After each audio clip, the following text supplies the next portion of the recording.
Bonjour à toutes et tous. Suite de la colle sur le second principe de la thermodynamique et les bilans d'entropie, avec ici un exercice assez théorique, donc qui va traiter de l'approche de la réversibilité et d'un réchauffement par un thermostat. Alors ici, ça va être un exercice très théorique, peu de contextualisation, et on va étudier l'évolution d'un corps de capacité thermique grand C constante, initialement à la température TI, en contact avec un thermostat à la température TTH. Et on dit que l'ensemble corps plus thermostat est isolé du reste de l'univers. Et au départ, il va falloir déterminer l'entropie créée au sein du corps et du thermostat en fonction de C, TTH et T. Alors, ici donc, ce qu'on va considérer comme système,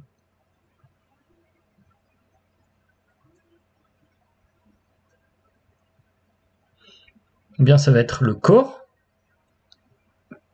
en question, de capacité thermique C, qui verra au cours de la transformation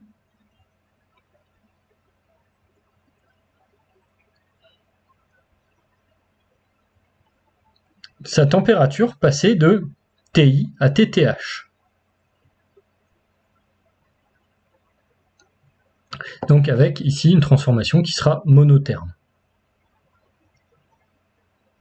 Donc on ne nous dit rien de plus, donc inutile de s'apesantir plus que ça sur la description de la transformation. Le système ici, on va supposer qu'il est fermé. Alors, le premier principe et le second principe vont nous permettre de réaliser un bilan d'entropie. Donc le premier principe appliqué au système constitué par le corps va nous dire que delta U vaut, si le corps est une phase condensée idéale, C, enfin la température finale moins la température initiale, qui vaut Q.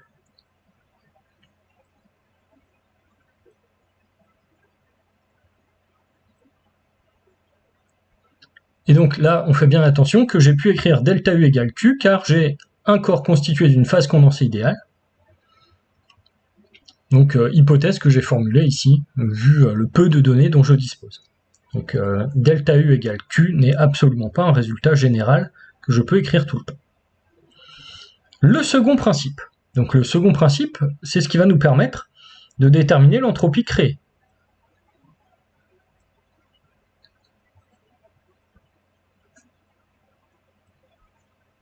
Le second principe nous dit que delta S vaut S échangé plus S créé.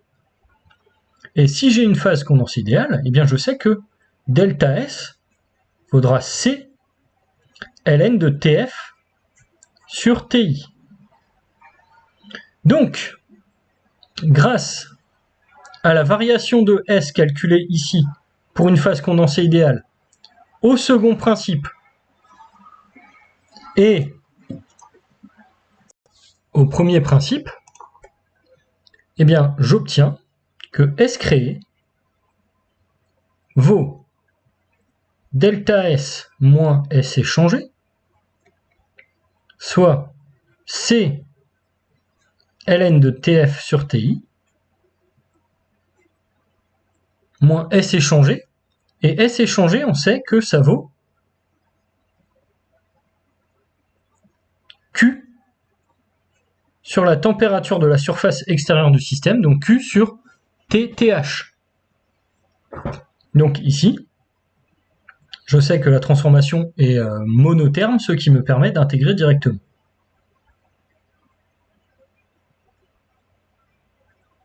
Donc ici, j'obtiens Q sur TTH, soit C, TTH moins TI sur TTH.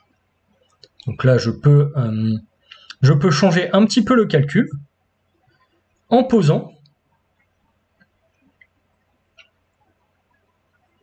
X égale TI sur TTH.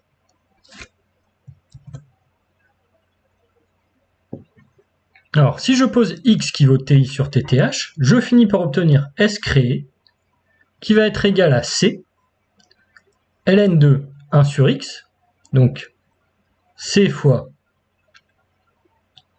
alors ici j'ai moins, donc plus x, moins 1, moins ln de x.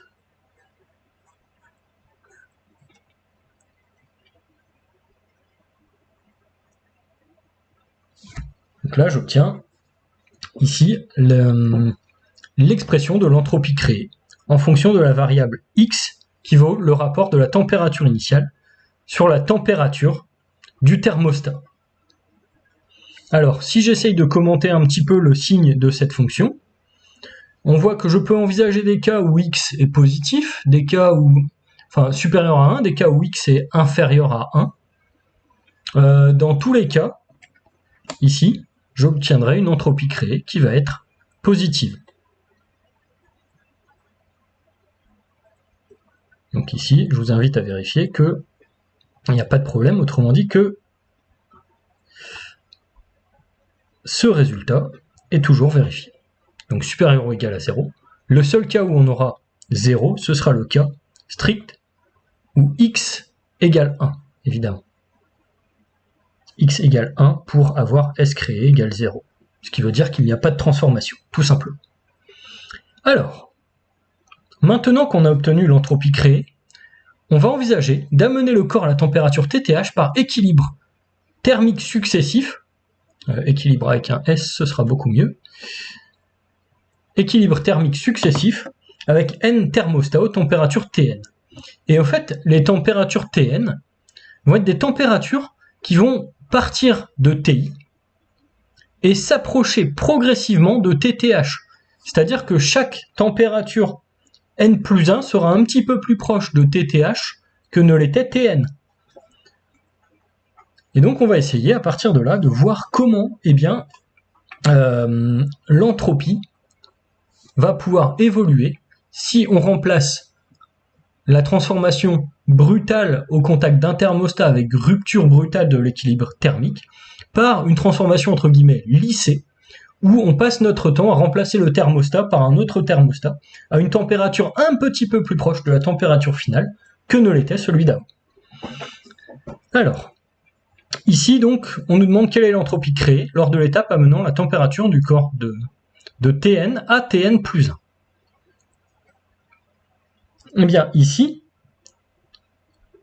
si on amène la température de Tn à Tn plus 1, ça signifie qu'on effectue une transformation au cours de laquelle l'entropie créée vaudra C ln de Tn plus 1 sur Tn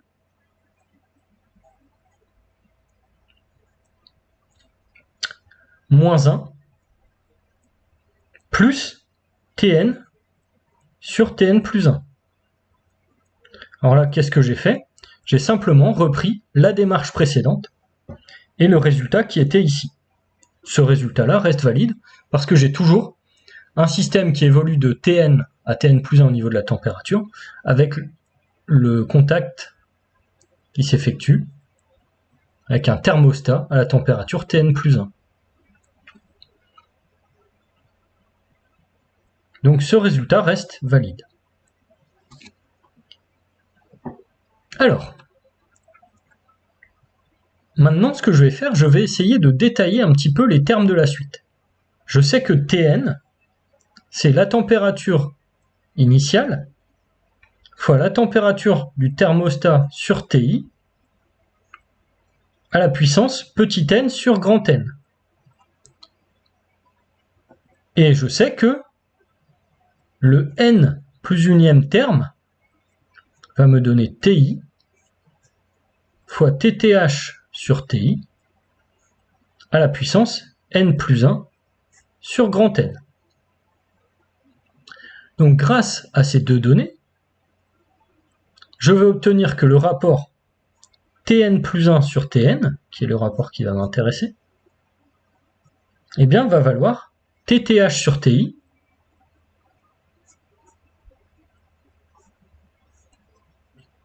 à la puissance 1 sur grand N.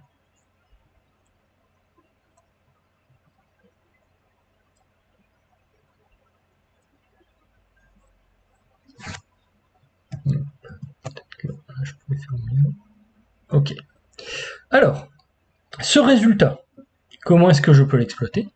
Eh bien, en sachant à ce moment-là que l'entropie créée sur une seule étape, ça devient C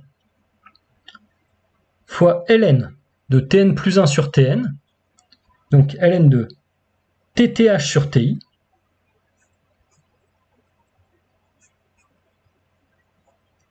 à la puissance 1 sur grand N,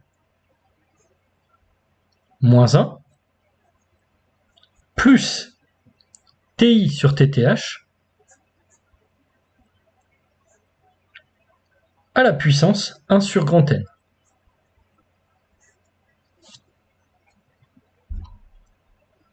Et donc ici, ce terme, je vois que je vais pouvoir le placer comme étant égal à 1 sur grand N, ln de TTH sur TI. Donc finalement, je vais obtenir une entropie créée qui vaudra grand C facteur de 1 sur grand N ln de TTH sur TI moins 1 plus TI sur TTH à la puissance 1 sur N. Donc là, j'ai obtenu l'entropie créée au cours d'une étape, l'étape qui m'aura permis d'amener la température du système de la température Tn à la température Tn plus 1. Donc là, parmi toutes les entropies créées, ce sera l'entropie associée à une seule étape.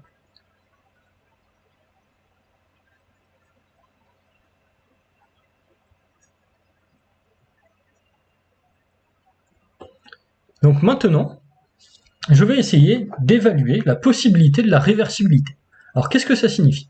Eh bien, ça signifierait que la somme des S créés sur chacune des étapes ne donnerait plus ce terme-là, mais donnerait un terme différent.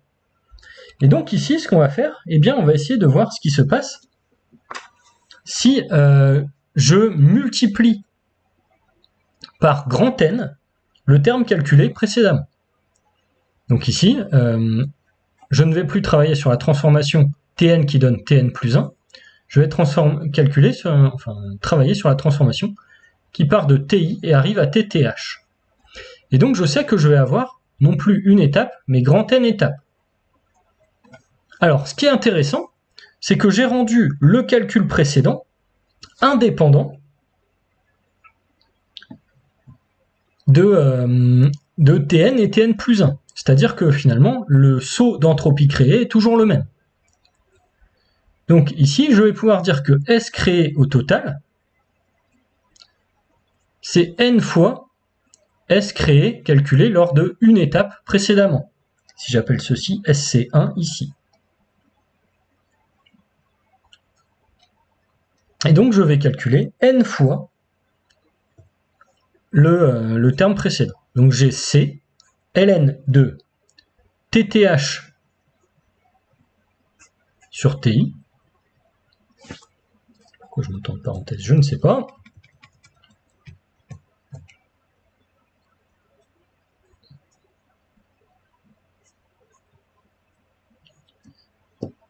Moins N. Et là c'est important, je ne retranche plus 1, je retranche grand N. Plus grand N. Alors là, qu'est-ce que je fais? Je multiplie ce terme-là. Grand N TI sur TTH à la puissance 1 sur grand N. Là, j'ai la somme de toutes les entropies créées. Donc j'obtiens l'entropie créée totale au cours de la transformation.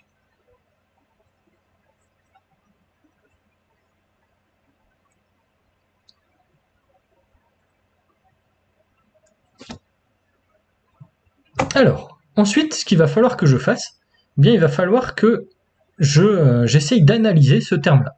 On me demande de savoir si la transformation peut être rendue réversible. Alors, être rendue réversible, ça veut dire faire tendre l'entropie créée vers 0, ni plus ni moins.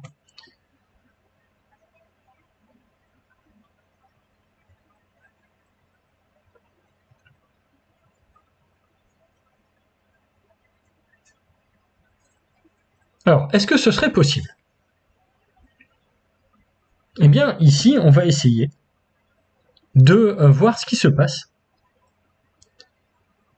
si on fait tendre le nombre de thermostats vers plus l'infini.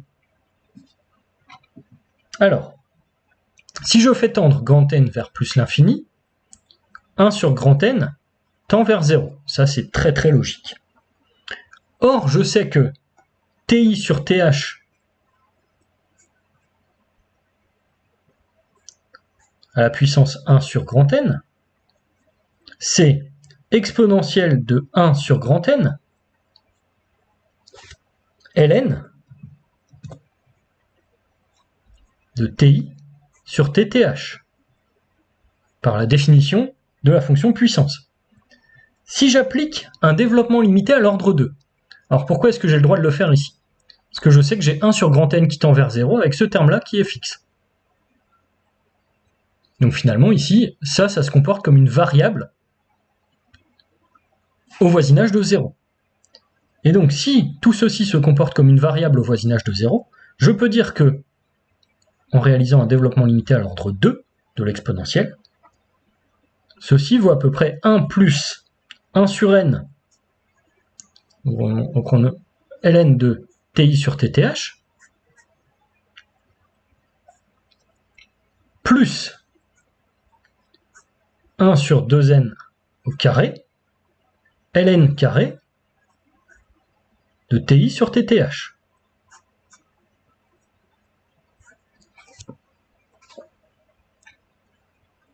Si j'effectue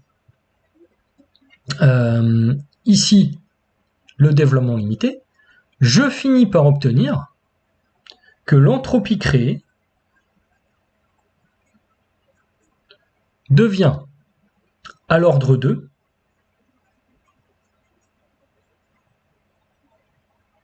C facteur de ln de TTH sur TI moins n plus n fois ce terme-là, donc plus n, plus 1 sur n fois ln de TI sur TTH, donc ln de TI sur TTH,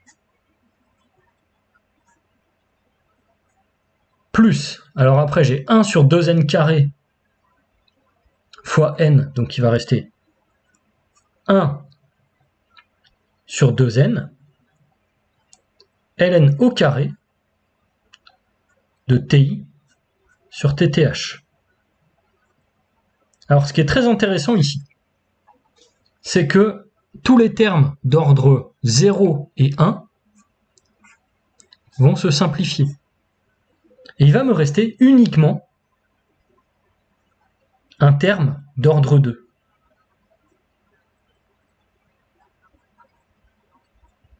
Donc là, qu'est-ce qui s'est passé? Eh bien là, au fait, l'entropie créée est devenue un terme d'ordre 2. Donc C sur 2n, ln carré de TI sur TTH.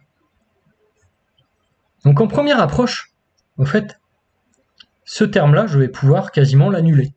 Et même, on peut dire, je vais pouvoir le faire tendre vers 0 en faisant tendre n vers plus l'infini. Donc ici, si je rends le nombre de thermostats infini, je rends envisageable la réversibilité. Bon, alors après, on va se calmer tout de suite, et on va se dire, si on a un nombre infini de thermostats, ça signifie qu'on a aussi un temps infini devant nous. Et là, ça coince un petit peu. On n'a jamais un temps infini pour réaliser une transformation. Donc, en théorie, c'est possible. En pratique, évidemment, ça va tout de suite se compliquer un petit peu. Mais en tout cas, dans l'idée, le fait de multiplier les thermostats va rendre possible, envisageable, théoriquement, la possibilité d'une réversibilité en transformant l'entropie créée en termes d'ordre 2. Or qu'ici, vous voyez que l'entropie créée, c'est un terme, vous avez ici du 1, vous avez du ln, vous avez du x ici, ça reste ici, ça reste du terme d'ordre 1, ça, si vous voulez.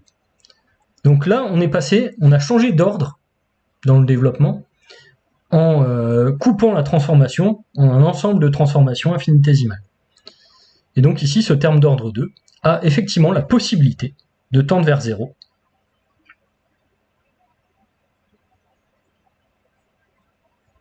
quand n tend vers plus l'infini. Alors que, vous voyez, sur la première transformation, bien finalement, le seul moyen qu'on avait d'annuler S créé, c'était de rendre X nul, et autrement dit, de supposer qu'il n'y a pas de transformation. Le seul moyen d'annuler l'entropie créée, c'était que la température du thermostat soit celle du corps. Autrement dit que la transformation est déjà eu lieu. Bon, effectivement, s'il n'y a pas de transformation, il n'y a pas d'entropie créée. Ici, on a dit, je peux créer une transformation avec une infinité de thermostats qui fait tendre l'entropie créée vers 0 et qui fait que l'entropie créée est au mieux un terme d'ordre 2. Ceci étant dit, donc c'est ici un exercice beaucoup plus théorique que tout ce que vous avez pu croiser jusque-là, mais il était important quand même de vous amener sur cette réflexion, sur l'idée que on peut envisager théoriquement des transformations réversibles, mais souvent ça veut dire qu'on a des transformations qui mettent en jeu une infinité d'étapes. Et donc en réalité, bon, comme on n'atteint jamais réellement un nombre infini d'étapes, bon, on n'a jamais atteint de manière réelle la réversibilité.